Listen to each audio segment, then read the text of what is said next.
Hi hello ನಮಸ್ಕಾರ, ನಾನು ನಿಮ್ಮ ಪ್ರೀತಿಯ ರಕ್ಷಿತಾ. ವೆಲ್ಕಮ್ ಬ್ಯಾಕ್ ಟು ಅಮ್ಮಿ ಕುಕಿಂಗ್ ಚಾನಲ್. ನಾನಿವತ್ತು ನಿಮ್ಗೆ ಏನು ಹೇಳ್ಕೊಡ್ತಾ ಇದ್ದೀನಿ ಅಂದರೆ ಡಿಫ್ರೆಂಟಾಗಿ ಪಾನಿಪುರಿ ಸ್ಟೈಲಲ್ಲಿ, ಆದರೆ ಆಲೂಗಡ್ಡೆನೂ ಬೇಡ, ಪಾನಿನೂ ಬೇಡ, ಮಸಾಲೆನೂ ಬೇಡ, ಹಂಗೆ ನಾನು ನಿಮಗೆ ಡಿಫ್ರೆಂಟಾಗಿ ಹೇಳ್ಕೊಡ್ತಾ ಇದ್ದೀನಿ. ಅದಕ್ಕಿಂತ ಮೊದಲು ಸಬ್ಸ್ಕ್ರೈಬ್ ಆಗಿ. ಇವಾಗ ರೆಸಿಪೀಸ್ ನೋಡೋಣ ಬನ್ನಿ.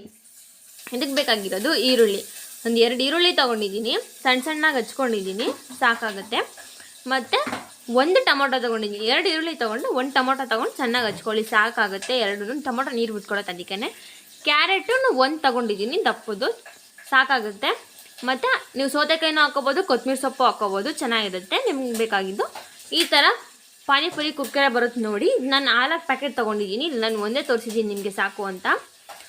ನೋಡಿ ಇದೇ ಥರನೇ ಬರುತ್ತೆ, ಬೇರೆ ಕಲರು ಬರುತ್ತೆ. ಈರುಳ್ಳಿ ಹಾಕ್ಕೊತಾ ಇದ್ದೀನಿ ನೋಡಿ.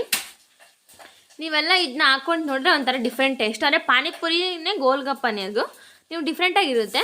ನಾನು ಇವಾಗ ಟೊಮೊಟೊ ಹಾಕೋತಾ ಇದ್ದೀನಿ. 1 ಟೊಮೊಟೊ ಹಾಕಿ ಸಾಕು, ಯಾಕಂದರೆ ನೀರು ಬಿಟ್ಕೊಳ್ಳುತ್ತೆ. ಅವಾಗ ನೀವು ಪಾನಿಪುರಿ ಅದ್ರ ಒಳಗಡೆ ಹಾಕ್ತಾಗೆಲ್ಲ ನೀರು ಬಿಟ್ಕೊಂಡಾಗುತ್ತೆ, ಅದು ಸ್ವಲ್ಪ ಎಲ್ಲ ಮೆತ್ಕಾದಂಗಾಗುತ್ತೆ. ಮತ್ತು ಇವಾಗ ಕ್ಯಾರೆಟ್ ಹಾಕ್ತಾಯಿದ್ದೀನಿ ನೋಡಿ.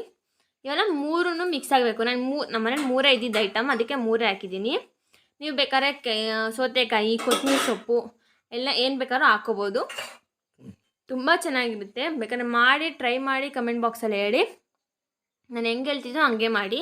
ಇದನ್ನೆಲ್ಲ ನೀಟಾಗಿ ಕಲಿಸ್ಕೋಬೇಕು, ಆವಾಗ ಅದು ನೀಟಾಗಿ ಕಲಿಸ್ಕೊಂಡು ಆಮೇಲೆ ಚೆನ್ನಾಗಿರುತ್ತೆ. ಇಲ್ಲಾಂದರೆ ಅದೆಲ್ಲ ಸ್ವಲ್ಪ ಒಂಥವು ಕ್ಯಾರೆಟ್ ಇರುತ್ತೆ, ಒಂಥವು ಈರುಳ್ಳಿನೇ ಇರುತ್ತೆ, ಎಲ್ಲ ನಾವು 1 by 1 ಹಾಕಿರ್ತೀವಲ್ಲ, ಅದರಿಂದ ಎಲ್ಲ ನೀಟಾಗಿ ಕಲಿಸ್ಕೊಂಡ್ರೆ ತುಂಬ ಟೇಸ್ಟಿಯಾಗಿರುತ್ತೆ. ಇದಕ್ಕೆ ನಾವು ಮಸಾಲೆನೂ ಹಾಕಬೇಕು. ಎಷ್ಟೊಂದು ಖಾರಕ್ಕೆ ಎಷ್ಟು ಬೇಕೋ ಅಷ್ಟೇ ಹಾಕ್ಕೋಬೇಕು, ಜಾಸ್ತಿನೂ ಹಾಕ್ಕೊಂಡ್ರೆ ಚೆನ್ನಾಗಿರಲ್ಲ. ನಾನು ಹೆಂಗೆ ಹೇಳಿದ್ದೀನೋ ಹಂಗೆ ಮಾಡಿ. ಜಾಸ್ತಿ ಟೊಮೊಟೊ ಹಾಕೋಕ್ಕೆ ಹೋಗಬೇಡಿ, ನೀರು ಬಿಟ್ಕೊಡುತ್ತೆ. ನಾನು ಚಿಲ್ಲಿ ಪೌಡರ್ ಹಾಕ್ತಾಯಿದ್ದೀನಿ ಇವಾಗ. ಖಾರಕ್ಕೆ ಎಷ್ಟು ಬೇಕೋ ಅಷ್ಟೇ ಹಾಕಿ ಚಿಲ್ಲಿ ಪೌಡರ್, ಜಾಸ್ತಿ ಏನು ಹಾಕೋಕ್ಕೆ ಹೋಗಬೇಡಿ. ನಾನು ಖಾರಕ್ಕೆ ಎಷ್ಟು ಬೇಕೋ ಅಷ್ಟೇ ಹಾಕ್ತಾಯಿದ್ದೀನಿ. ಮತ್ತು ಇದಕ್ಕೆ ನೀವು ಬೇರೆ ಥರ ಮಸಾಲೆನೂ ಹಾಕ್ಕೋಬೋದು. ನಾನು ಇವಾಗ ಗರಂ ಮಸಾಲೆ ಹಾಕ್ತಾಯಿದ್ದೀನಿ, ಅದನ್ನು ನಿಮ್ಮ ಖಾರಕ್ಕೆ ಎಷ್ಟು ಬೇಕೋ ಅಷ್ಟೇ ಮೀಡಿಯಮಾಗಿ ಹಾಕ್ಕೊಳ್ಳಿ. 2 ಈಕ್ವಲಾಗೆ, ಜಾಸ್ತಿ ನೀನು ಹಾಕ್ಕೊಳಕ್ಕೆ ಹೋಗಬೇಡಿ.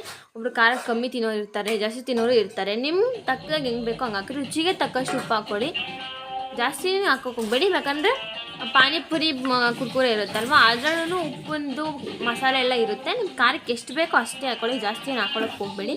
ಇದನ್ನೆಲ್ಲ ನೀಟಾಗಿ ಕಲಿಸ್ಕೊಳ್ಳಿ. ಯಾಕಂದರೆ ಒಂದೇ ತಾವು ಮಸಾಲೆ ಹಿಡಿಬಾರ್ದು, ಎಲ್ಲದಕ್ಕೂ ನೀಟಾಗೆ ಮಸಾಲೆ ಸ್ಪ್ರೆಡ್ ಆಗಬೇಕು. ಆವಾಗ ಇದು ತುಂಬ ಚೆನ್ನಾಗಿರುತ್ತೆ, ಆವಾಗ ನಿಮಗೆ ತಿನ್ನೋಕ್ಕೂ ಟೇಸ್ಟ್ ಚೆನ್ನಾಗಿರುತ್ತೆ. ಎಲ್ಲ ನೀಟಾಗಿ ಕಲಿಸ್ಬೇಕದು, ಆಮೇಲೆ ನೀವು ಅದನ್ನ ಹಾಕ್ಕೊಂಡು ತಿನ್ನೋಕ್ಕೆ ಚೆನ್ನಾಗಿರುತ್ತೆ. ನಾನು ಹೆಂಗೆ ಹೇಳ್ತಿದ್ದೀನಿ ಹಂಗೆ ಮಾಡಿ ನೋಡಿ. ಇವಾಗ ನೀಟಾಗಿ ಕಲಿಸಿದ್ದೀನಿ, ಇದೇ ಥರ ನೀಟಾಗಿ ಕಲಿಸ್ಕೊಂಡಿರಿ. ಇಲ್ಲಾಂದರೆ ಒಂದೇ ತಾವು ಮಸಾಲೆ ಉಳ್ಕೊಳ್ಳುತ್ತೆ, ಒಂದೇ ತಾವು ಇದಾಗುತ್ತೆ, ಆವಾಗ ಅಷ್ಟು ಚೆನ್ನಾಗಿರಲ್ಲ. ನೀವು ಬೇಕಾದ್ರೆ ನಾನು ಹೆಂಗೆ ಹೇಳ್ತಿದ್ದೀನಿ ಹಂಗೆ ಮಾಡಿ, ಚೆನ್ನಾಗಿರುತ್ತೆ. ಇದಕ್ಕೆ ನೀವು ಇನ್ನೂ ಬೇರೆ ಥರ ಐಟಮ್ ಹಾಕ್ಕೊಬೋದು ನೋಡಿ.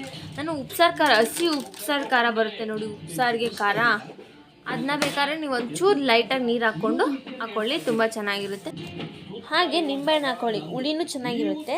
ಮತ್ತು ಒಂಥರ ಡಿಫ್ರೆಂಟ್ ಟೇಸ್ಟ್ ಬರುತ್ತೆ. ನಿಂಬೆಹಣ್ಣು ಹಾಕೋದ್ರಿಂದ ತುಂಬ ಆರೋಗ್ಯಕ್ಕೂ ಒಳ್ಳೆಯದಾಗುತ್ತೆ. ನಿಂಬೆಹಣ್ಣು ಹಾಕಿದ್ರೆ ತುಂಬ ಚೆನ್ನಾಗಿರುತ್ತೆ. ಎಲ್ಲ ನೀಟಾಗಿ ನಿಂಬೆಹಣ್ಣು ಹಾಕಿದ್ಮೇಲೆ ನೀಟಾಗಿ ಎಲ್ಲ ಕಲಿಸ್ಕೊಳ್ಳಿ. ನಿಮ್ಮ ಮನೇಲಿ ಉಪ್ಸಾರು ಖಾರ ಇದ್ದರೆ ಹಾಕ್ಕೊಳ್ಳಿ, ಇಲ್ಲಾಂದರೆ ಬೇಡ, ನಿಮ್ಮ ಟೇಸ್ಟ್ ಅದು. ನನಗೆ ಇಷ್ಟ ಇತ್ತು ಅದಕ್ಕೆ ಹಾಕ್ಕೊಂಡೆ. ಇಲ್ಲ ನಿಮಗೆ ಪುದೀನ ಚಟ್ನಿ ನಾನು ರೆಸಿಪಿ ಹಾಕಿದ್ದೀನಿ, ಬೇಕಾದ್ರೆ ನೋಡಿ. ಇಲ್ಲ ಅದು ಹಾಕ್ಕೋಬೋದು ನೀವು, ಚೆನ್ನಾಗಿರುತ್ತೆ. ಇವೆರಡರಲ್ಲಿ ಯಾವ್ದು ಬೇಕಾದ್ರೂ ಹಾಕ್ಕೋಬೋದು, ನಿಮ್ಮ ಚಾಯ್ಸು. ಇವಾಗ ನಾನು ಎಲ್ಲ ಮಸಾಲೆ ಎಲ್ಲ ರೆಡಿಯಾಗಿದೆ. ನಾನು ಗೋಲ್ಗಪ್ಪನೆಲ್ಲ ನೀಟಾಗೆ ಅದನ್ನ ಹೋಲ್ ಮಾಡ್ಕೊಂಡು ಇಟ್ಕೊಂಡಿದ್ದೀನಿ. ಒಂದೊಂದಕ್ಕೆ ಕ್ಲೀನಾಗೆ ಫುಲ್ ಅದು ತುಂಬವರೆಗೂ ನೀಟಾಗಿ ಹಾಕಿ, ಫುಲ್ ಎಲ್ಲ ನೀಟಾಗೆ, ಆವಾಗ ಅದು ತುಂಬ ಟೇಸ್ಟಾಗಿರುತ್ತೆ. ಬೇಕಾದ್ರೆ ಟ್ರೈ ಮಾಡಿ. ನಿಮ್ಮ ಮನೆ ತಾವೆಲ್ಲ ಅಕ್ಕಪಕ್ಕ ಅಂಗಡಿಗಳಲ್ಲಿ ಸಿಕ್ಕರೆ ಈ ಥರ ಕುರ್ಕುರೆ, ಪಾನಿಪುರಿ ಕುರ್ಕುರೆ ಅಂತಲೇ ನೇಮು, ಇಲ್ಲಾಂದರೆ ಗೋಲ್ಗಪ್ಪ ಕುರ್ಕುರೆ ಅಂತ ಕರೀತಾರೆ ಇದನ್ನ. ಬೇಕಾದ್ರೆ ನೀವು ಇದನ್ನ ತಗೊಂಡು ಟ್ರೈ ಮಾಡಿ ಹೇಳಿ, ತುಂಬ ಚೆನ್ನಾಗಿರುತ್ತೆ ರೆಸಿಪಿ. ಬೇಕಾದ್ರೆ ಟ್ರೈ ಮಾಡಿ ಕಮೆಂಟ್ ಬಾಕ್ಸಲ್ಲಿ ಹೇಳಿ. ನನ್ನ ಚಾನಲ್ ಇನ್ನೂ ಯಾರು ಸಬ್ಸ್ಕ್ರೈಬ್ ಆಗಿಲ್ಲ, ಬೇಗ ಹೋಗಿ ಸಬ್ಸ್ಕ್ರೈಬ್ ಆಗಿ. ನೀವು ಇನ್ನು ಸಬ್ಸ್ಕ್ರೈಬ್ ಆದರೆ ನನಗೂ ಜನ ನೋಡ್ತವ್ರೆ ಅಂತ ನನಗೂ ಗೊತ್ತಾಗುತ್ತೆ. ಇನ್ನು ಬೇರೆ ಥರ ವೀಡಿಯೋಗಳು ಮಾಡೋಕ್ಕೆ ನನಗೂ ತುಂಬ ಖುಷಿ ಆಗುತ್ತೆ. ಇದೇ ಥರನ ಇನ್ನೂ ವೆರೈಟಿ ವೀಡಿಯೋಸ್ ಹಾಕ್ತೀನಿ. ನನ್ನ ಚಾನಲ್ನ ಸಬ್ಸ್ಕ್ರೈಬ್ ಮಾಡೋದು ಮಾತ್ರ ಮರಿಬೇಡಿ. ಮತ್ತು ಕಮೆಂಟ್ ಮಾಡಿ, ನಾನು ರಿಪ್ಲೈ ಕೊಡ್ತೀನಿ ನಿಮಗೆ. ನಿಮ್ಗೇನು ಕ್ವಶನ್ ಇದ್ದರೂ ಕೇಳಿ. ಮತ್ತು ನನ್ನ ವೀಡಿಯೋ ನೋಡಿದ್ದಕ್ಕೆ ಥ್ಯಾಂಕ್ಸ್. ಇದೇ ಥರ ಮೆಚ್ಚಿನ ವೀಡಿಯೋಗಳು ಮಾಡ್ತೀನಿ.